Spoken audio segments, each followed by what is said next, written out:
ഉണ്ടോ? നിങ്ങൾക്ക് എന്ത് ബുദ്ധിമുട്ട് ഇത് വരുമ്പോഴും ഷുഗർ കൂടുകയും കുറയുകയും ചെയ്യും. ഇതിനനുസരിച്ച് അഡ്ജസ്റ്റ് ചെയ്യാൻ നിങ്ങൾ പഠിക്കണം. അത് ഓരോ ദിവസവും നിങ്ങളുടെ ഡോസ് അഡ്ജസ്റ്റ് നിങ്ങളെ കൊണ്ടാവില്ല. മനസ്സിലാവുന്നുണ്ടോ? പക്ഷേ ഇവിടെയും ചികിത്സ ഞാൻ പറഞ്ഞ അഡ്ജസ്റ്റ്മെന്റുകളുടെ ലോകത്തെ പ്രമേയ രോഗി പോകണം. അവിടെ നിന്നും കൺട്രോളിലേക്കെങ്കിലും വരണം. ഓക്കെ, അപ്പോൾ കൺട്രോളിലേക്ക് വരാനുള്ള വഴികൾ ആദ്യം പഠിക്കാം. അപ്പോൾ ഈ പറഞ്ഞു തന്ന കാര്യം ഓർക്കുക, അത് അടിഞ്ഞുകൂടുന്ന പഞ്ചസാരയാണ് നിങ്ങൾക്ക് മുഴുവൻ പ്രശ്നങ്ങൾ ഉണ്ടാക്കുന്നത്.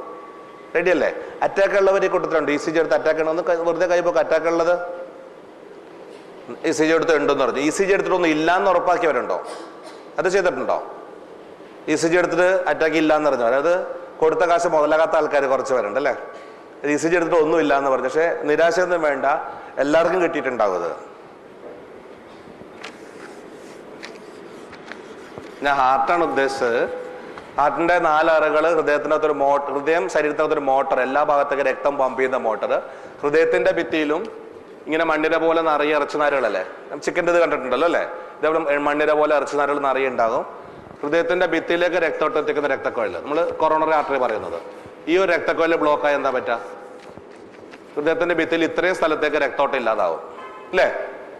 ഇവിടെ ഒരു വലിയ രക്തക്കൊഴൽ ബ്ലോക്ക് ആയിട്ടുണ്ടെങ്കിൽ ഇങ്ങോട്ട് രക്തോട്ടം എത്തുന്ന ആ ഭിത്തി ഫുള്ള് നിർജ്ജീവമായി പോകും. ഇത് നമ്മൾ അറ്റാക്ക് എന്ന് പറയുന്നത്. ഓക്കെ, ECG എടുത്ത് നോക്കി അറ്റാക്ക് ഉണ്ടു എന്ന് പറഞ്ഞു, ബ്ലോക്ക് ഉള്ളത്. വലിയ രക്തക്കൊഴൽ ബ്ലോക്ക് ഇല്ല, അറ്റാക്ക് ഇല്ല എന്ന് പറഞ്ഞു.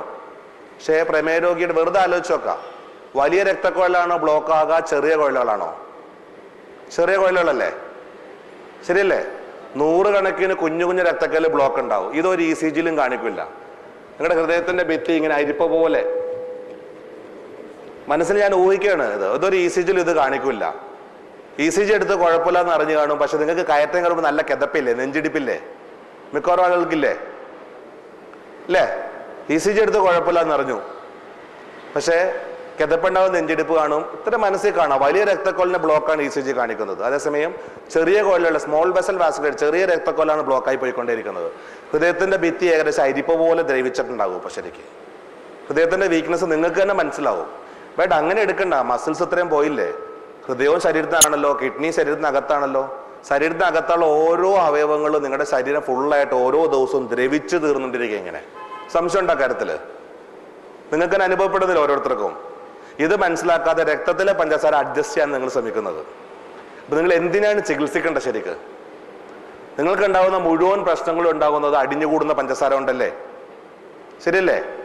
അടിഞ്ഞുകൂടുന്ന പഞ്ചസാര എവിടെ നിന്നാണ് വരുന്നത്? അന്നന്ന് കഴിക്കുന്ന ഭക്ഷണത്തിലൂടെ. ഇത് എന്തിനാ ഉപയോഗിക്കേണ്ടത്? അന്നന്നുള്ള ജോലി ചെയ്യാനുള്ള ഊർജ്ജം ഉണ്ടാക്കാൻ. റൈറ്റ്?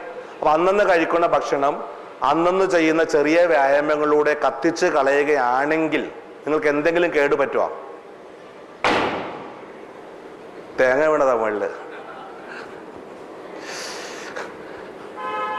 ഓക്കെ, അപ്പോ അന്നന്ന് കഴിക്കുന്ന ഭക്ഷണം അന്നന്ന് കത്തിച്ച് കളഞ്ഞിട്ടുണ്ടെങ്കിൽ നമുക്ക് എന്തെങ്കിലും പേടിക്കാനുണ്ടോ? ശരിക്ക് അടിഞ്ഞുകൂടാൻ വല്ലതും ബാക്കിയുണ്ടോ? നിങ്ങൾ 1 കിലോ ഭക്ഷണം കഴിക്കുന്നു, 1/2 കിലോ ഭക്ഷണം നിങ്ങൾ ദൈനംദിന പ്രവൃത്തികൾ, നടത്തം, സ്പൂൺ പിടിച്ചിളക്കൽ, നടത്തം, എല്ലാം കൂടെ കയ്യും കാലിനുള്ള ചെറിയ ചെറിയ വ്യായാമങ്ങളിലൂടെ 1/2 കിലോ ഭക്ഷണം കത്തിച്ച് കളഞ്ഞു. 1 കിലോ ഭക്ഷണം കഴിച്ചു, 1/2 കിലോ ഭക്ഷണം കത്തി തീർന്നു. ബാക്കി 1/2 കിലോ പഞ്ചസാരയായിട്ടും കൊഴുപ്പായിട്ടും അടിയും.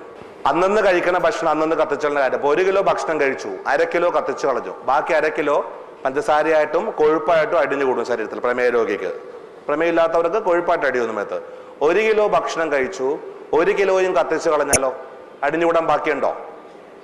അപ്പൊ ഇനി അങ്ങോട്ട് കേടുപറ്റാതിരിക്കാൻ ചെയ്യേണ്ട എന്താ? അന്നന്ന് കഴിച്ച് അന്നന്ന് കത്തിച്ച് കളയാ.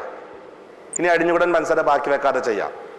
1 കിലോ കഴിച്ച് 1.5 കിലോ കത്തിച്ച് കളഞ്ഞാലോ 1/2 കിലോ അധിക ഊർജം വേണ്ടേ? അതെവിടെ നിന്ന് എടുക്കും? അപ്പോൾ അടിഞ്ഞുകൂടിയ കൊഴുപ്പിനെ പഞ്ചസാരയാക്കി മാറ്റിയിട്ട് അത് ഉപയോഗിക്കും, അടിഞ്ഞുകൂടിയ പഞ്ചസാരേനെ എടുത്ത് ഉപയോഗിക്കാതിരിക്കണം. അപ്പൊ കഴിക്കുന്ന ഭക്ഷണത്തിന്റെ മുകളിലേക്ക് വ്യായാമം ചെന്നിട്ടുണ്ടെങ്കിൽ കൊഴുപ്പും മേത്തുനിന്ന് പോകാൻ തുടങ്ങും, പഞ്ചസാര എടുക്കാൻ തുടങ്ങണം. ഇവിടെ പല ആളുകളും പല സ്ത്രീകളായിരിക്കും കൂടുതലും വണ്ണം കുറക്കാൻ വേണ്ടി ഭയങ്കര പട്ടിണി കിടക്കും. തട്ടിക്കൂട്ടി ഭക്ഷണം ഒന്നും കഴിക്കില്ല, തടിയൊന്നും കുറക്കാൻ എന്താ വഴി? തടി കുറക്കാനുള്ള വഴി അന്വേഷിച്ച് ലോകം മുഴുവൻ നടക്കും.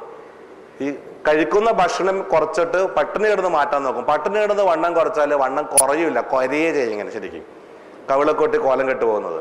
പക്ഷെ വണ്ണം കുറക്കണമെങ്കിൽ നിങ്ങൾ കഴിക്കുന്ന ഭക്ഷണത്തിന്റെ മുകളിലേക്ക് വ്യായാമം കൊണ്ടുപോകണം. വ്യായാമം ചെയ്യാതെ ഇത് പോകുമെന്ന് വിചാരിക്കണ്ട. വ്യായാമം ചെയ്ത് ശരീരത്തിൽ അടിഞ്ഞുകൂടിയ കൊഴുപ്പ് കത്തിച്ച് കളയാതെ വണ്ണം